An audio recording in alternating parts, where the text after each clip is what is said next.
जय माता दी। प्रिय श्रोताओं, आज शुक्रवार के दिन सुनिए संतोषी माता की व्रत कथा। संतोषी माता की व्रत कथा करने से जीवन में सुख, शांति और सौभाग्य की प्राप्ति होती है। आज शुक्रवार व्रत कथा का आरंभ हम आपके श्री चरणों में नमन होकर करते हैं। हे माता, आप अपनी कृपा सदैव हम पे बनाए रखिएगा। तो प्रेम से बोलिए संतोषी माता की जय। यदि आप शुक्रवार के दिन संतोषी माता की कथा का श्रवण करते हैं तो आने वाले जीवन में जितनी बाधाएं होती है, माता उनकी रक्षा अवश्य करती है। बहुत समय पहले की बात है, एक बुढ़िया माई रहती थी। उनके 7 बेटे थे। 6 बेटे कमाने वाले थे और एक बेटा निकम्मा था। बुढ़िया माई 6 पुत्रों का जूठा 7वें को देती थी। 7वां पुत्र एक दिन अपनी पत्नी से बोला, देखो मेरी माता का मुझ पर कितना प्रेम है। उनकी पत्नी बोली, प्रेम क्यों नहीं होगा, सबका जूठा बचा हुआ आपको जो खिलाती है। वह बोला, जब तक आंखों से न देख लूं मान नहीं सकता।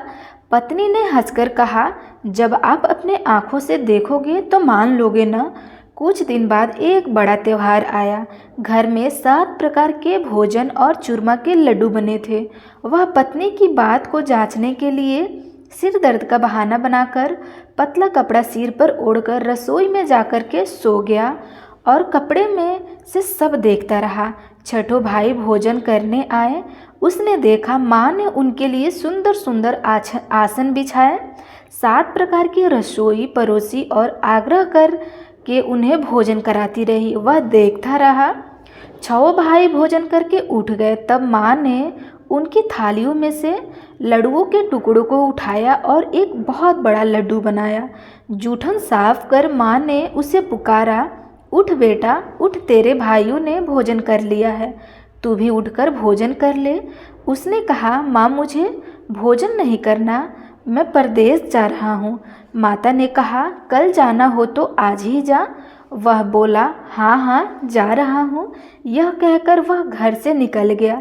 चलते समय उसे अपनी पत्नी की याद आई। वह गौशाला में कंडे थाप रही थी। वहाँ जाकर वह बोला, मेरे पास आपको देने के लिए कुछ नहीं है, मेरे पास यह अंगूठी है, सो ले लो और अपनी कोई निशानी मुझे दे दो। उनकी पत्नी बोली, मेरे पास क्या है, यह गोबर भरा हाथ है। यह कहकर पत्नी ने उसकी पीठ पर गोबर के हाथ की थाप मार दी। वह चल दिया। चलते चलते दूर देश में पहुंचा। वहाँ एक साहूकार की दुकान थी। वहाँ जाकर बोला, सेठ जी मुझे नौकरी पर रख लो। साहूकार को नौकर की सख्त ज़रूरत थी। साहूकार ने कहा, काम देखकर तनख्वाह मिलेगी। उसने कहा, सेठ जी जैसा आप ठीक समझो। उसे साहूकार के यहाँ नौकरी मिल गई। वह वहाँ दिन रात काम करने लगा। कुछ दिनों में दुकान का लेन देन, हिसाब किताब, ग्राहकों को माल बेचना, सारा काम करने लगा। साहूकार के 7-8 नौकर थे। वे सब चक्कर खाने लगे, लेकिन उसने अपनी लगन, परिश्रम और ईमानदारी से सभी को पीछे छोड़ दिया। उसे अपने किए का फल मिला। सेठ ने भी उसका काम देखा और 3 महीने में ही उसे मुनाफे में साझीदार बना दिया। परिश्रम करते करते 12 वर्ष में ही वह नगर का नामी सेठ बन गया और सेठ अपना सारा कारोबार उस पर छोड़कर बाहर चला गया। इधर उसकी पत्नी पर क्या बीती वह सुने। सास ससुर उसे दुख देने लगे। गृहस्थी का काम करवाकर उसे लकड़ी लेने जंगल में भेजते थे। इस बीच घर की रोटियों के आटे से जो भूसी निकलती है, उसकी रोटी बनाकर रख दी जाती और फूटे नारियल की नरेली में पानी दिया जाता। इस तरह दिन बीतते रहे। एक दिन जब वह जंगल में लकड़ी लेने जा रही थी, तब उसे रास्ते में बहुत सी स्त्रियां संतोषी माता का व्रत करते हुए दिखी। वह वहाँ खड़ी होकर पूछने लगी, बहन यह तुम किस देवता का व्रत कर रही हो और इसके करने से क्या लाभ होता है और क्या फल मिलता है? इस व्रत के करने की क्या विधि है? यदि तुम अपने इस व्रत का विधान मुझे समझा कर कहोगी तो मैं तुम्हारा बड़ा एहसान मानूंगी। उसने से एक स्त्री बोली, सुनो यह संतोषी माता का व्रत है। इसके करने से निर्धनता, दरिद्रता का नाश होता है, लक्ष्मी आती है, मन की चिंताएं दूर होती है, घर में सुख होने से मन को प्रसन्नता और शांति भी मिलती है। निपुति को पुत्र मिलता है, प्रीतम बाहर गया हो तो वह शीघ्र लौट आता है। कुंवारी कन्याओं को मनपसंद वर मिल जाता है, चलता मुकदमा खत्म हो जाता है, कलह कलेश की निवृत्ति हो, सुख शांति होती है, घर में धन जमा हो, धन जायदाद का लाभ होता है तथा और भी मन में जो कुछ कामना हो सब संतोषी माँ की कृपा से पूर्ण हो जाती है, इसमें संदेह नहीं है। वह पूछने लगी, यह व्रत कैसे किया जाता है, यह भी बताओ तो बड़ी कृपा होगी। वह स्त्री कहने लगी, बिना परेशानी श्रद्धा और प्रेम से जितना भी बन सके प्रसाद लेना, 5.25 पैसे से 5.25 आने तक तथा इससे भी ज़्यादा शक्ति और भक्ति के अनुसार गुड़ और चना ले लेना। हर शुक्रवार को निराहार रहकर कथा कहना सुनना, इसके बीच क्रम नहीं टूटना चाहिए। लगातार नियम पालन करना, सुनने वाला कोई न मिले तो घी का दीपक जलाकर उसके आगे जल के पात्र को रख कथा कहना, परंतु नियम ना टूटे जब तक कार्य सिद्ध न हो। नियम पालन करना और कार्य सिद्ध हो जाने पर व्रत का उद्यापन करना। 3 मास में माता पूरा फल प्राप्त करती हैं। यदि किसी के खोटे ग्रह हो तो भी माता 1 वर्ष में अवश्य उन्हें अनुकूल कर देती है। कार्य सिद्ध होने पर ही उद्यापन करना चाहिए, बीच में नहीं। उद्यापन में 2.5 सेर आटे का खाजा तथा इसी अनुसार खीर तथा चने का साग बनाना। 8 बच्चों को भोजन कराना, जहाँ तक मिले देवर जेठ भाई बंधु कुटुंब के लड़के लेना, न मिले तो रिश्तेदारों और पड़ोसियों के लड़के बुला लेना, उन्हें भोजन करा देना। यथाशक्ति दक्षिणा देना, माता का नियम पूरा करना। ध्यान रखना उस दिन घर में कोई खट्टी चीज़ या खटाई ना खाए। यह सुनकर वह वहाँ से चल दी। रास्ते में लकड़ी के बोझ को बेच दिया और उन पैसों से गुड़ चना लेकर माता के व्रत की तैयारी कर आगे चली। रास्ते में संतोषी माता के मंदिर में जाकर माता के चरणों में लौटने लगी। विनती करने लगे कि माँ, मैं दीन हूँ, निपट मूर्ख हूँ, व्रत के नियम कुछ नहीं जानती, मैं बहुत दुखी हूँ। हे माता, मेरा दुख दूर करे, मेरी तेरी शरण में हूँ। माता को दया आई। एक शुक्रवार बीता कि दूसरे शुक्रवार को ही उसके पति का पत्र आया और तीसरे शुक्रवार को उसका भेजा हुआ पैसा आ पहुंचा। यह देखकर जेठानी मुंह सिकुड़ाने लगी। इतने दिनों बाद इतना पैसा आया, इसमें क्या बड़ाई है। लड़के ताने देने लगे। काकी के पास अब पत्र आने लगे, रुपया आने लगा। अब तो काकी की खातिरदारी बढ़ेगी, अब तो काकी बुलाने से भी नहीं बोलेगी। बेचारी सरलता से कहती, भैया पत्र आया, रुपया आया तो हम सबके लिए अच्छा है। ऐसा कह करके आंखों में आंसू भरकर संतोषी माता के मंदिर में जाकर मातेश्वरी के चरणों में गिरकर रोने लगी। माँ, मैंने तुमसे पैसा नहीं मांगा, मुझे पैसे से क्या काम, मुझे तो अपने सुहाग से काम है। मैं तो अपने स्वामी के दर्शन और सेवा मांगती हूँ। तब माता ने प्रसन्न होकर कहा, जा बेटी, तेरा स्वामी जल्द ही आएगा। यह सुनकर खुशी से बावली हो वह घर आकर काम करने लगी। संतोषी माँ विचार करने लगी, इस भोली पुत्री से मैंने कह तो दिया है कि तेरा पति शीघ्र आ जाएगा, पर आएगा कहाँ से? वह तो इसे स्वप्न में भी याद नहीं करता। उसे इसकी याद दिलाना तो मुझे ही जाना पड़ेगा।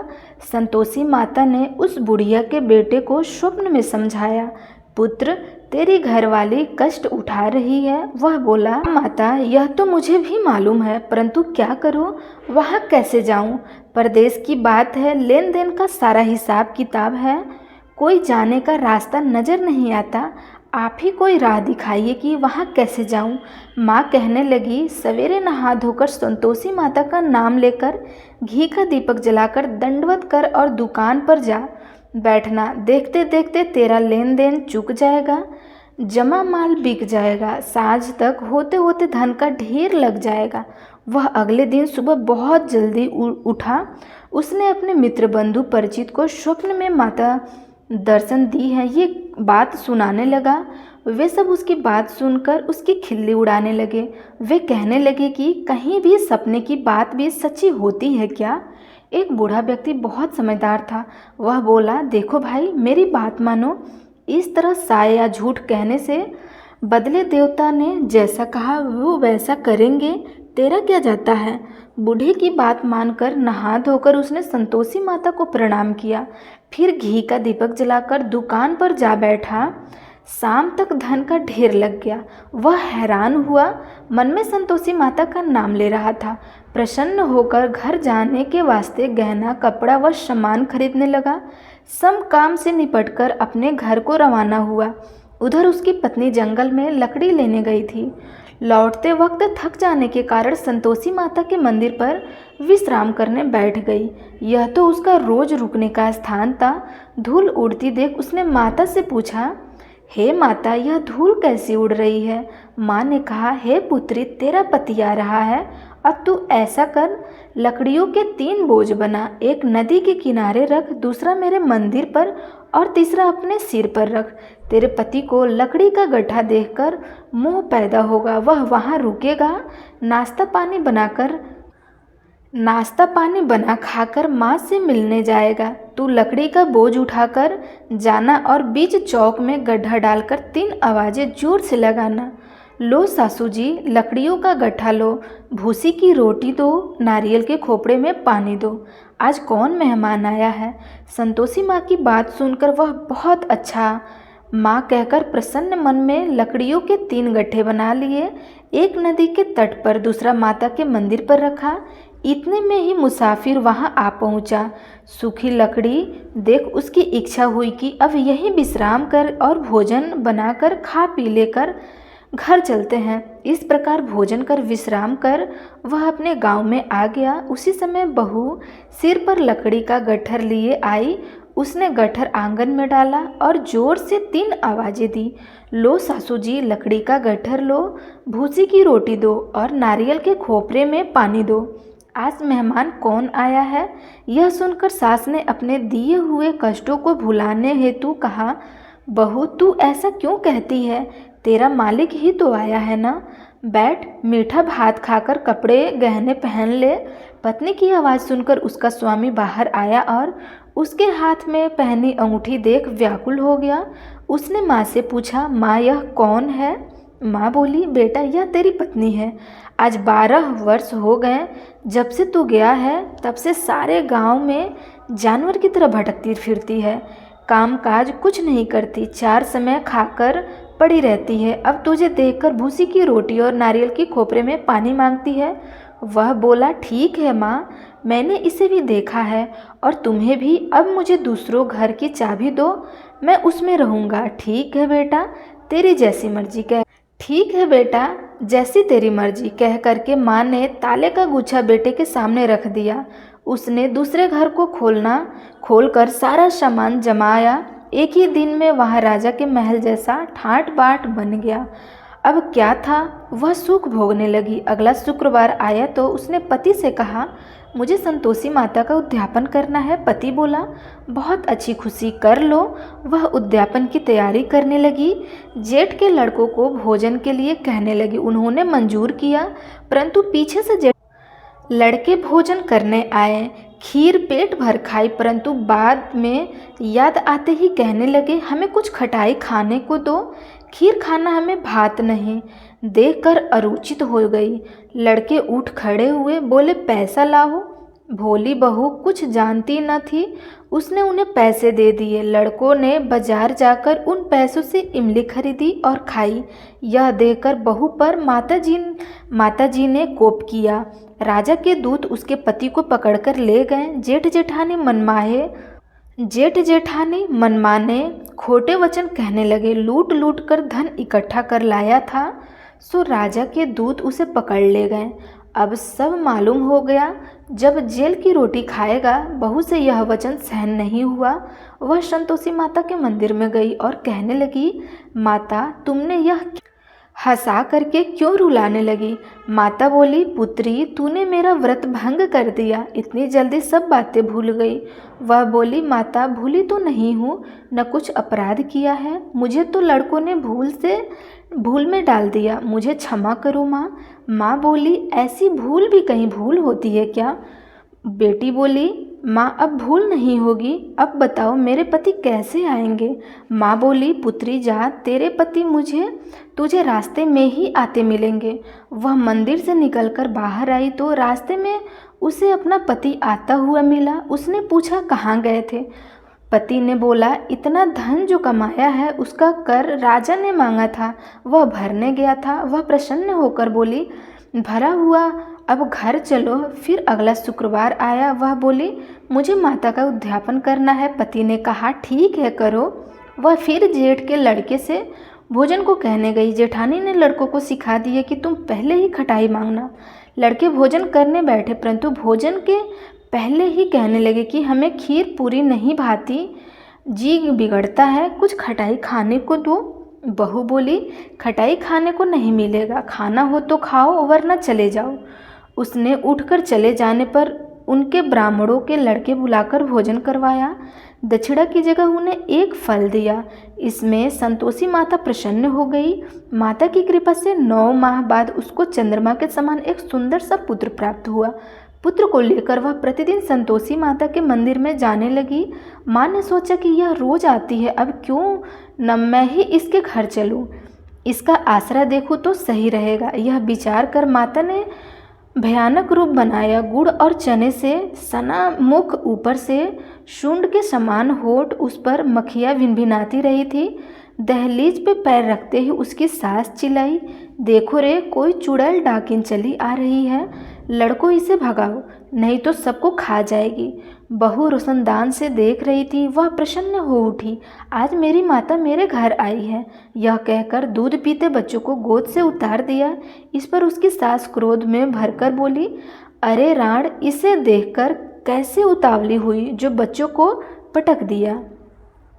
इतने में माँ के प्रताप से जहाँ देखो वहाँ लड़के ही लड़के नजर आने लगे। बहू बोली, माँ जी, मैं जिनका व्रत करती हूँ यह वही संतोषी माता है। इतना कहकर उसने झट से घर के सारे किवाड़ खोल दिए। सबने माता के चरण पकड़ लिया और विनती कहकर करने लगे कि हे माता, हम मूर्ख हैं, अज्ञानी हैं, तुम्हारे व्रत की विधि हम नहीं जानते। तुम्हारा व्रत भंग कर हमने बड़ा अपराध किया है। माता, आप हमारे अपराधों को क्षमा करें। हे माता, आप हमारे अपराधों को क्षमा करो। इस प्रकार बार बार कहने पर संतोषी माता प्रसन्न हुई। इसके बाद उसकी सास कहने लगी, हे संतोषी माता, आपने बहू को जैसा फल दिया वैसे सबको देना। जो यह कथा सुने या पढ़े उनका मनोरथ पूर्ण करना। तो आप सब प्रेम से बोलिए, संतोषी माता की जय।